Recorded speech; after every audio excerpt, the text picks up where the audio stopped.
Guys, I have a confession. I'm God.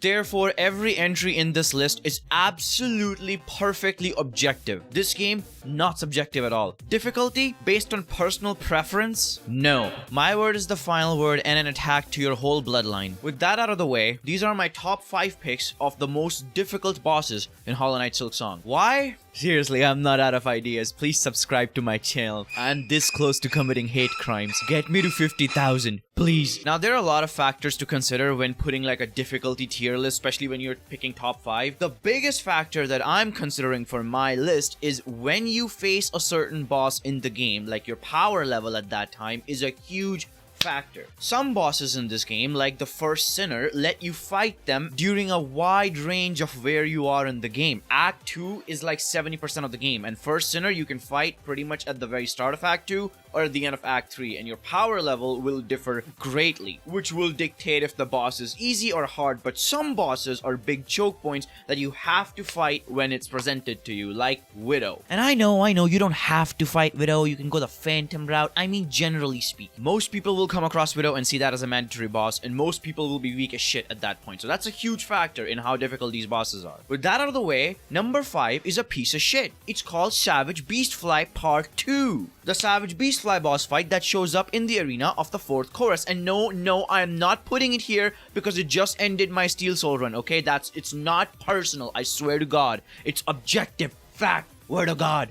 This boss is just a piece of shit, you know? It's horrible. It charges at you with the speed of light like you own it rent money. It's very tough to dodge because it has a giant fucking hitbox. Its hitbox is bigger than Ass Jim's ass. And yeah, in the first arena, it spawned enemies, which was bad enough, but in the second arena, it spawned nuke-spitting enemies that do 2 damage. It breaks the fucking arena you're fighting it on. Fighting this thing without Magma Bell is hell. And if you somehow decided not to fight it because it's a piece of shit, you want to put that fight away for later, then Act 3 happens, and you're thinking, yo, maybe Act 3 Void attack on the entirety of Farloom killed this thing, because it killed a lot of your favorite NPCs, but not this piece of shit. It made it stronger. It gave it void attacks on top of it. So you know how I just first described that, oh, bosses difficulty vary depending on when you fight them in the game? Not this piece of shit. This thing just scales up with when you fight it depending on which act you are in. It's actually a really difficult boss fight if you're not careful. It earns the number 5 spot on my list. Now moving on to number 4. It's a boss I already mentioned, Widow. Widow is the first boss that actually gave me trouble, and that's speaking from a person who has hundreds of hours in Hollow Knight. As a Hollow Knight player going into Silksong, nothing was really a challenge until Widow. Widow was like the first big roadblock for me. People were whining about Moonwing and Sister Splinter. I didn't get all that nonsense. I don't know why Team Cherry nerfed those bosses. It's Widow that fucking clapped my cheeks. It's such a hard boss, but not in an unfair way like Beastfly. In fact, every boss from now on is like good. Except one exception, we'll get to that. Very fun OST. Very cool, surprising phase 2, because the phase 1 is so long, you think that once you beat it, there's no way there's a phase 2, right? And it really surprises you. The attacks are actually very fair. If you look at it, it projects where the balls are gonna drop, so it's very dodgeable. Nothing really like surprises you. The only reason people eat shit on this boss is they play too aggressive, or they play way too safe and don't do enough damage and then eventually lose all of their health. You have to strike the perfect balance with this boss. Pretty tough boss, but not as tough as the number 3 pick. This guy, oh my god. Last Judge. Can someone please tell me the gender of Last Judge in the comments below, because I keep getting confused between he or she and I keep mixing it up, so I'm just gonna call them they for now. And they are abysmal to my health. This is the boss fight where boys become men. I mean, you have to be shitting yourself if you don't think this boss fight didn't like ruin your entire day. Oh my god, it gives you the Mike Tyson uppercut with its ball. It has a phase 1, it has a phase 2, and then it has a quote-unquote phase 3, which is just one attack. It's like that spinny fire attack that just keeps going and going and going. And after you beat it, you better practice social distancing. Don't forget the lessons COVID taught you, because this thing explodes with double damage. So even if you beat this thing after hours and hours of grueling work, it can still kill you, and if it does, you'll have to beat it again. Oh my god! I've been fighting this boss for 1 hour. Oh my god. But just with Widow, the narrative, the thread lines to this boss is cinema. You get like a beautiful cutscene after this. This boss leads into Act 2, and all of that is great, which objectively puts this boss as a 5 out of 5. But like I said, this is not like the best boss list. It's the most difficult bosses, and this boss is so difficult. In fact, I would say Last Judge is objectively the hardest boss of Act 1. Like, if we list out all the bosses that you can fight in Act 1, Last Judge would be like on top of it, which earns it the number 3 spot. Now, moving on to number 2. This is the only spot in this list that's not purely my opinion, because if it was just my opinion, this boss wouldn't even be on the list. But because if I don't put this one, you guys will eat me alive in the comments. So speaking from a broader community perspective, a more objective look out at these boss difficulties, number 2 spot goes to Lost Lace. Apparently people struggled for hours on Lost Lace. I remember I was far behind in the game. I was not near enough the end by the time my entire community had beaten the game, and they were talking about it in my Discord servers and like my YouTube comments or whatever, and people just kept warning me about Lost Lace. People were talking about how they spent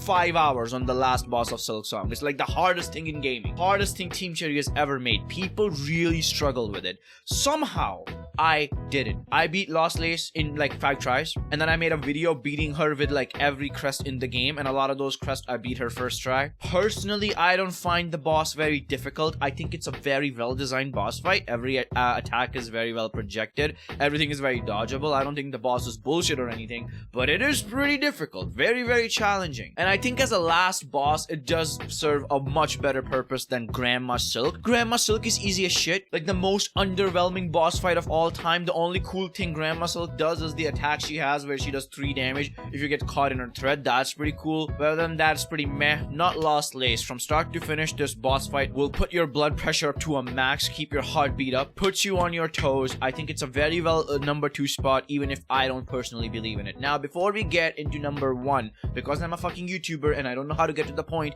I will give you some honorable mentions in no particular order. These almost made the top 5, but not really. Lost Garmon, pretty good honorable mention. Lost Garmon is actually a really tough fight, especially if you're not used to void attacks. I think that's one reason I found Lost Lace a little easier, is by the time I reached her, I got super used to void attacks, but not with Lost Garmon. It spits out void attacks left, right, and center. It has a pretty good amount of health. In fact, Team Cherry gives you the spawn point right next to the boss fight, which they don't do that very often. They usually make you run to the boss, but I guess this is just like a testament to its difficulty. It's a pretty tough fight. The void saps away your silk, it does a lot of damage, he's pretty fast, pretty tanky, and you're also feeling the emotional damage every time your needle connects because you love this guy and you don't want to fucking kill him. But Team Cherry hates you and your entire family, so they make you murder him in cold blood. Pretty good honorable mention in my opinion. Second honorable mention is Seth. Seth is a pretty tough fight. I think a lot of difficulty of Seth comes from its arena. The arena is wider than you can see, so a lot of times Seth will go off screen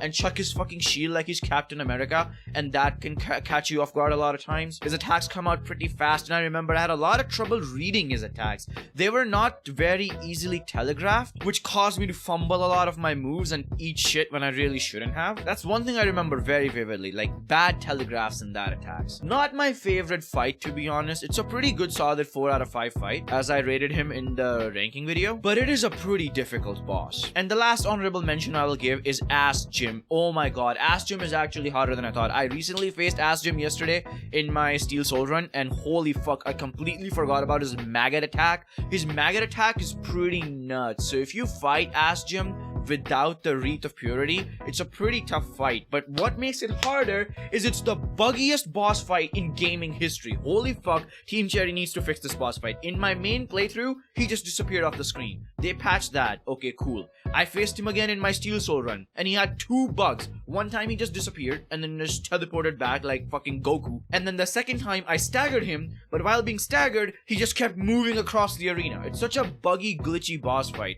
In the 2 times I've faced him, I've already seen 3 game-breaking bugs, so this boss really needs to fix. A lot of its difficulty comes from just bullshit, and the other half of the difficulty comes from the maggot attack. Holy shit, those maggots hurt, man. Anyway, that brings it to number 1 spot. I don't think this is a surprise to anybody. I think most people people will put this boss as their top 1 hardest Silksong boss of all time, and that is Carmelita. Holy shit, Ant Queen Carmelita is so fucking hard that Team Cherry made it so that if you die to this boss, it does not end your Steel Soul run. Because if it did, I swear to God, only Firebone and Blue SR would be able to beat this boss legit without save quitting in a Steel Soul file. This boss is difficulty done to a perfection. It is the hardest boss Team Cherry has ever designed, and in a very, very good way. There is absolutely nothing about this boss that is bullshit. All her attacks are super well telegraphed. The only bullshit nitpick thing I can give you about this boss is the absolutely unnecessary mini arena you have to go through before it. You have to fight like some fucking guards from Timu, dispatch them like the vermin they are before you have the honor of facing this boss. I guess it just speaks to the testimony of how absolutely brutal this boss is. The music, the pacing, the phase change, the attacks, they're all so good, and this boss actually makes you utilize your entire moveset. If you're not using double jump and harpoon fighting this boss, you're just putting yourself at a massive disadvantage. The boss is designed for you to test your entire moveset, and this boss is the reason, one of the biggest reasons, I want a Hall of Gods in Silksong. Please Team Cherry, I don't give a shit if you add Pantheons to this game or not. I actually don't care. But add a Hall of Gods type thing that lets us just refight bosses with our entire moveset, because if you get good at Carmelita, if you can do this boss fight Radiant, there's nothing in this game that can challenge you. You basically master Silksong if you master this boss fight, which is a huge compliment to just how well this fight is designed. One of the best, hardest, and one of my favorite bosses of all time, in gaming in general. It's pretty peak. Feel free to tell me in the comments how big of a piece of shit I am for putting these bosses in the order I put them. Tell me your list. What is your top 5 hardest bosses of Silksong and why? I hope you enjoyed this goofy video, and I will see you soon live. I think I'm gonna do speedrun Silksong next, so that's pretty exciting. Subscribe for that. See you there. Primacon signing out.